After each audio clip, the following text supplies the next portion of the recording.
Bismillahirrahmanirrahim. Assalamualaikum warahmatullahi wabarakatuh.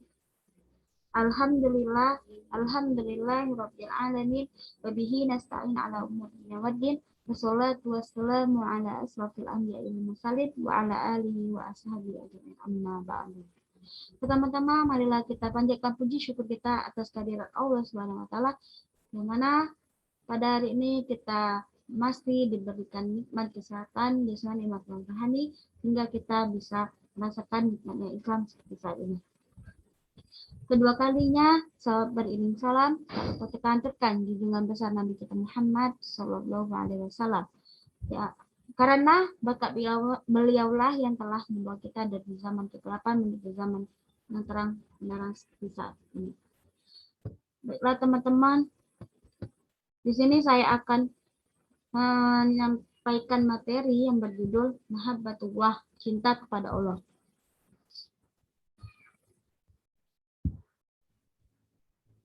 Definisi cinta. Cinta adalah karunia Allah Subhanahu wa taala yang diberikan kepada hambanya. Cinta adalah hiasan bagi manusia. Terdapat dalam surah ketiga ayat 14. Bismillahirrahmanirrahim. Zuyyina lin-nasi hubbus syahawat. Dijadikan indah pada pandangan manusia kecintaan kepada apa-apa yang diinginkan. Apa saja sih yang dicintai oleh manusia? Yang pertama yaitu wanita, yang kedua adalah anak-anak, yang ketiga harta yang berlimpah, yang keempat kuda pilihan, yang kelima hewan ternak, yang keenam sawah ladang. Dan semua ini merupakan kesenangan dunia semata. Al-mahabbah. Al-mahabbatu syar'iyah, cinta yang dilandasi oleh iman. Cinta yang dilandasi oleh iman yaitu cinta kepada wanita yang dilandasi oleh iman. Menikahinya untuk memelihara kehormatannya dan memperbanyak keturunan.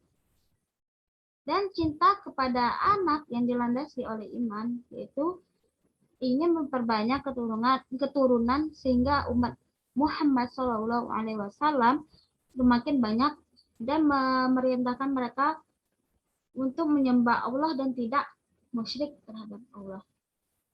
Cinta kepada harta yang dilandasi oleh iman yaitu menginfakkan di jalan Allah Subhanahu wa taala serta mendekatkan diri kepada Allah Subhanahu wa taala, mengerjakan amal-amal kebijakan dan taat kepada Allah Subhanahu wa taala. Cinta yang dilandasi oleh iman terhadap terhadap kuda pilihan yaitu memelihara untuk persiapan jihad di jalan Allah Subhanahu wa taala. Di saat kuda tersebut diperlukan dan tinggal memakainya. Serta tidak melupakan haknya terhadap Allah Subhanahu wa taala yaitu menzakati kuda tersebut. Cinta terhadap hewan ternak yang dilandasi oleh iman yaitu memeliharanya untuk tanpa melupakan haknya terhadap Allah Subhanahu wa taala yaitu menzakatinya. Cinta kepada sawah ladang juga merupakan menanaminya tanpa melupakan haknya terhadap Allah Subhanahu wa taala yaitu menzakatinya. Berbeda dengan al-mahabbatu ghairu syar'iyah yang cinta yang dilandasi oleh nafsu. Cinta yang dilandasi oleh nafsu yaitu terfitnahnya oleh wanita yang bagi laki-laki ini adalah fitnah terbesar. Begitu pula harta yang berlimpah, kuda pilihan, binatang ternak, dan sawah ladang membuatnya menyombongkan diri dan berbangga-bangga. Serta dia bertakabur dengan orang miskin. Menggunakan harta tersebut untuk memusuhi umat Islam dan tidak menunaikan haknya terhadap Allah, yaitu tidak menzakati hasil dan harta yang dimiliki. Baik, selanjutnya itu alamatul hub, tanda-tanda cinta. Dari alamatul hub yang pertama yaitu kasratul zikr, selalu mengingat-ingat.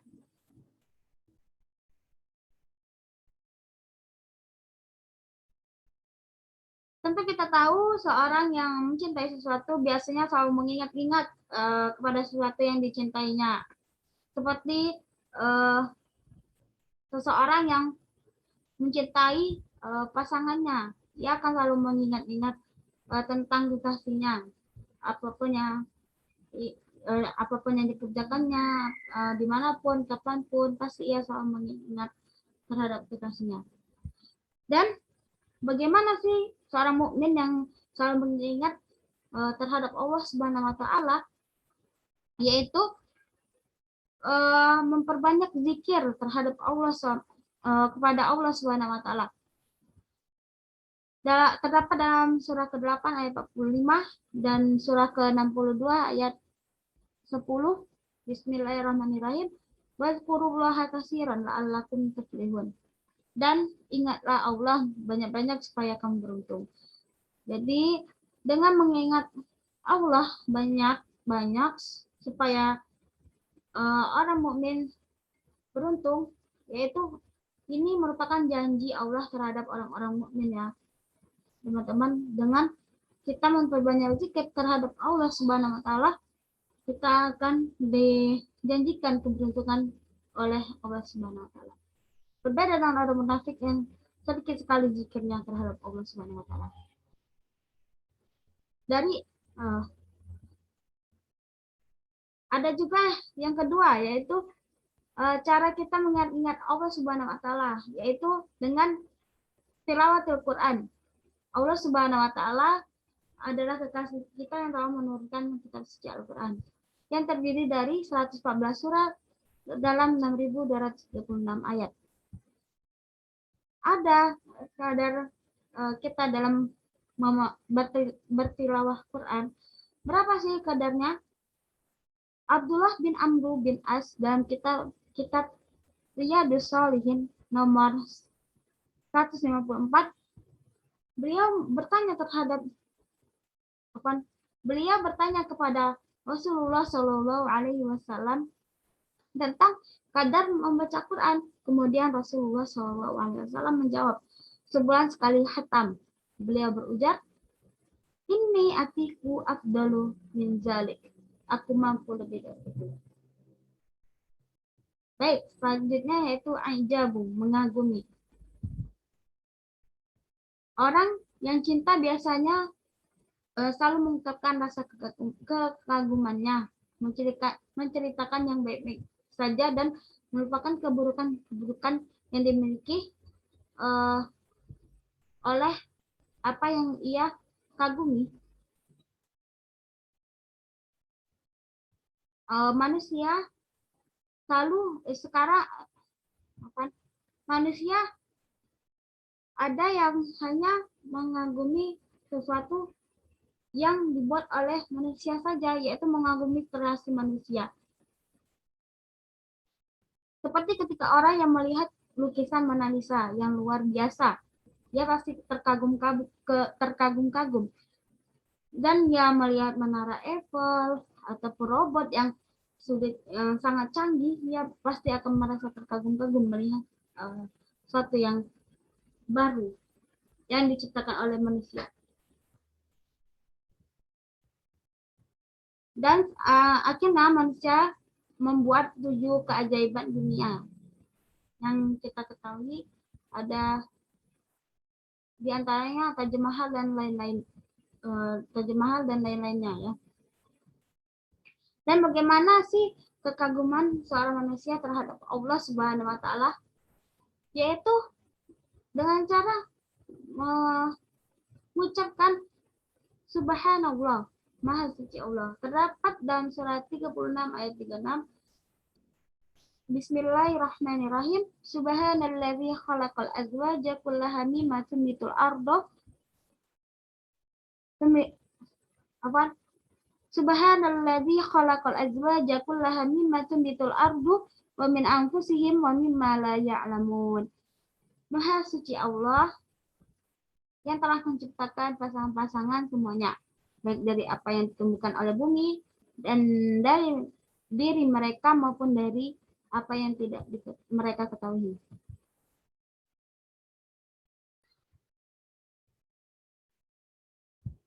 Baik, yang selanjutnya yaitu dari alamatul hub yang ketiga yaitu ar-ridho. Kalau kita mencintai sesuatu pastilah kita ridho. Begitupun kita cinta terhadap Allah Subhanahu wa taala. Jika kita cinta kepada Allah Subhanahu wa taala dengan ridho, maka kita akan dibuahi manisnya iman dan ridho. Terdapat dalam hadis riwayat Muslim, "Dzaka ta'mal imani man radiya billahi rabba bil islami dina wa Muhammadin nabiyya wa rasulah." Akan merasa manisnya iman siapa yang ridho terhadap ridho Allah sebagai Rabb, Islam sebagai agama, dan Muhammad sebagai Rasul. Hadis riwayat Muslim. Yang selanjutnya yaitu dari alamatul hub yang keempat adalah at-tadhiyah, pengorbanan. Orang yang cinta akan rela berkorban demi apa saja untuk kekasihnya, baik harta, pikiran, waktu, dan perasaan. Bahkan nyawa pun akan dikorbankan demi cintanya. Pengorbanannya pun bukan karena terpaksa, tapi karena ya cinta penuh sukacita. Makin diminta untuk berkorban sesuatu, makin senang hatinya karena dengan demikian dapat menyenangkan sang kekasih. Ada cerita atau kisah pengorbanan dalam cinta Nabi Ibrahim alaihissalam, yaitu cinta Nabi Ibrahim alaihissalam kepada Allah meningkat setelah pengorbanan mengorbankan anaknya yaitu Nabi Ismail, yang selanjutnya digantikan oleh Allah Subhanahu wa taala dengan domba Habil, yaitu perintah berkurban ya, yang kita tahu. Dan selanjutnya yaitu kisah cinta para sahabat kepada Allah dan Rasulullah SAW. Dari Anas bin An-Nadar yang Anas bin Nadar yang tidak ikut perang, kisahnya yaitu Anas bin Nadar yang tidak ikut perang Badar, maka ia bertekad untuk ikut perang selanjutnya. Ia syahid dengan 80 luka tusukan pedang hingga tidak ada yang mengenalinya kecuali oleh saudara perempuannya yang mengenali jari-jari-jarinya. Berkenan dengan ini turun surat ke-33 ayat 23, yaitu dibuktikan dengan pengorbanan yang dilakukan Anas bin Nadar, yaitu jihad di jalan Allah Subhanahu wa taala.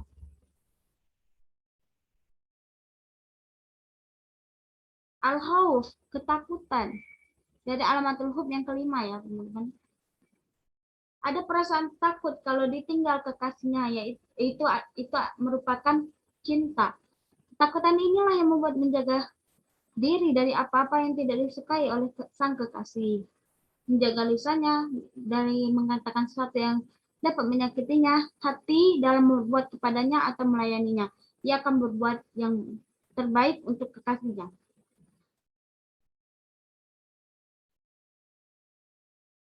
Cara mengatasi ketakutannya terhadap kehilangan seseorang adalah dengan kesadaran ilmu.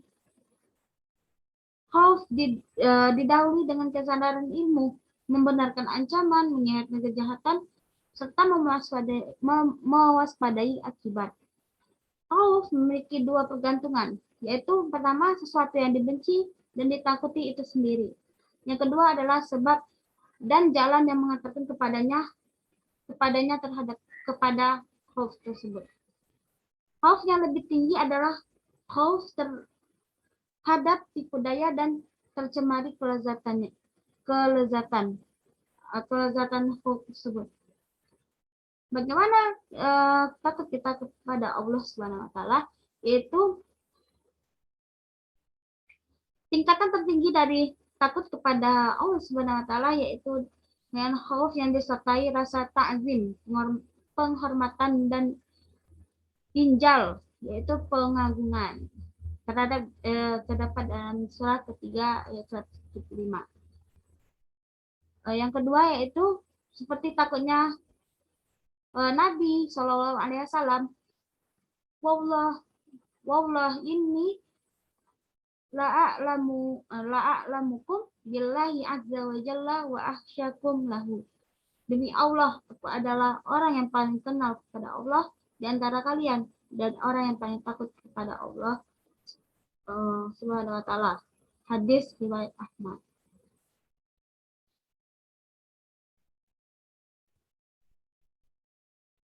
Baik. Dari alamatul khuf yang keenam yaitu ar-roja, berharap kepada Allah Subhanahu wa taala.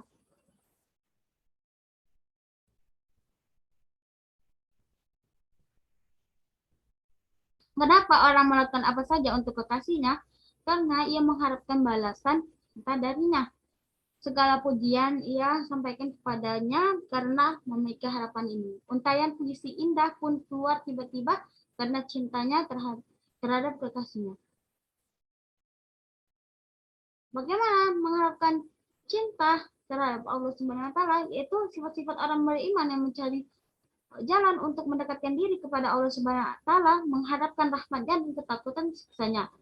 Dalam surah 17 ayat 57. Yang kedua yaitu ia akan beribadah kepada Allah tanpa syirik dengan apapun. Yang ketiga, ia beriman, berhijrah dan berjihad di jalan Allah dengan harta dan jiwanya. Yang keempat yaitu perbedaan antara perjuangan orang beriman dan orang kafir hanyalah pada masalah harapan pahala dari Allah yang tidak diharapkan oleh orang kafir, sedangkan mereka sama-sama terluka. Yang terakhir adalah orang yang dapat meneladani Rasulullah SAW, orang yang mengharapkan hari akhirat dan banyak berzikir. Di sini ada beberapa gambar dan beberapa ayat yang sudah saya cantumkan ya teman-teman. Boleh silakan dibaca di Al-Quran masing-masing karena saya takutnya tidak cukup untuk waktunya tidak cukup untuk dibaca ya. At-ta'ah, taat. Alamatul hub yang ketujuh at-ta'ah, taat. Apa yang diperintahkan oleh kekasihnya tidak akan ditolak. Ia akan menurut saja. Kalaupun keinginan sang kekasih ditulis dalam kertas yang lecek, tulisannya jelek, kurang terbaca, ia pun akan berusaha sekuat tenaga untuk dapat membacanya, memahaminya, dan menghormati kertas lecek itu, kemudian melaksanakan keinginan sang kekasih dengan sebaik-baiknya. Bahkan perintah yang muskil pun akan dituruti. Seperti kekasihnya lagi ngidam. Pasti sang suami akan menuruti sang kekasih. Bagaimana sih taat kita terhadap seorang hamba yang taat kepada Allah Subhanahu wa taala? Yaitu taat karena cinta yang berbeda dengan taat yang karena terpaksa, dengan melaksanakan apa yang telah diperintahkan Allah dan menjauhi larangan yang telah Allah perintahkan. Apakah masih berat, apa senang hati, itu adalah masalah cinta kita terhadap Allah Subhanahu wa taala. Yaitu dengan kita taat kepada Allah Subhanahu wa taala itu merupakan kadar cinta kita terhadap Allah Subhanahu wa taala.